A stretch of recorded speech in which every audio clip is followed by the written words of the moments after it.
The alien bleeding out on my clinic floor smiled at me and said, "Human. If you finish that stitch, the galaxy will burn for you." I didn't stop stitching. The frontier didn't warn you before it ruined your life. It just did it quietly, one bad night at a time. Station Kestrel Deep was proof of that, a rust-ringed cylinder hanging between two dying stars, too irrelevant to be conquered and too useful to be abandoned. Smugglers docked here. Refugees passed through. People who wanted to disappear usually succeeded. I used to be a military trauma surgeon. Used to. Now I ran a single-room medical bay that smelled like antiseptic and old metal, patching up miners with radiation burns and pilots who thought inertia was optional. That night, the alarms didn't go off. She simply collapsed through my door. The impact cracked the tile. She was not tall or elegant like most aliens people imagine. She was compact, dense, built like gravity had personally molded her. Her skin was matte black, not shiny, patterned with faint bronze veins that looked more like circuitry than flesh. Her face had no visible nose, just shallow vents, and her eyes were wide and colorless, milky, unfocused, wrong in a way my brain hated. And she was bleeding. Not glowing blood, not silver, not blue. It was dark red, thick, almost human, but too heavy, like it resisted spilling. She reached for me as she fell. I caught her. Bad move.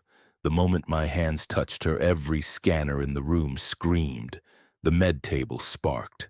My wrist implant flashed error codes I'd never seen. She looked up at me and laughed weakly. "You shouldn't touch me," she rasped.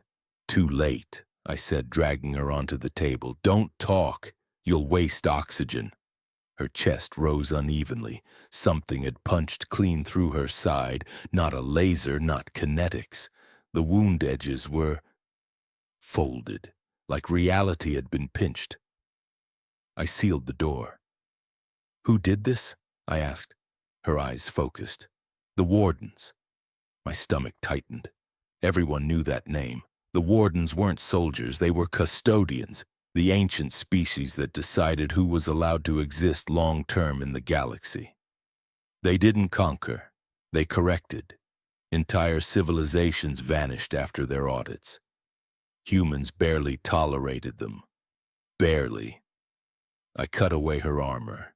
It wasn't metal, it peeled like bark and hissed when exposed to air. "Why are Wardens hunting you?" I asked. She smiled again, tired, almost amused. "Because I broke their future." I started manual treatment. No nanofoam, no auto sutures, pure hands, pressure, clamps. Old war habits. Her flesh resisted, then adapted. Muscles knitting faster when I applied force. Bones subtly shifting away from my tools like they anticipated pain. "You're not afraid," she murmured. "I am," I said honestly. "I just work scared." That made her blink. The station shook, once, then again, harder. Long-range alarms finally activated, multiple hyperspace exits, not smugglers, not traitors, military. A lot of it. I finished sealing the wound just as the lights dimmed. "What are you?" I asked quietly. She exhaled slowly. "My name is Cariel Voss," she said. "I am a disjunction core." I stared at her. That wasn't a species, that was a function. Before I could ask, the station-wide broadcast crackled to life. "Attention Kestrel Deep. This station is now under Warden authority. Surrender the asset known as Cariel Voss." Asset. Figures. I grabbed my coat and sidearm, useless but comforting. "They'll tear this place apart," I said. "They don't do precision." "They will," Cariel replied, sitting up far too easily for someone who'd been dying minutes ago. "Unless you stand in their way." I laughed once. "Me?" She looked at me then. Not through me, not past me. At me. "Yes," the hull screamed. "Docking clamps forced, boarding imminent." I positioned myself between her and the door. "I don't hand over patience," I said, her head tilted. "You don't understand what that choice means." "Story of my species," I muttered. The door exploded inward. The wardens entered like gravity itself, towering forms wrapped in shifting armor, faces hidden behind lenses that rewrote light. Weapons hummed with restrained physics. Their leader spoke. "Human, step aside." "No." Their attention snapped fully to me. "You are irrelevant," I shrugged. "Heard that before." Cariel stood. The room bent, not violently, precisely, like space was being politely asked to behave differently. The wardens froze, weapons locked, systems dead.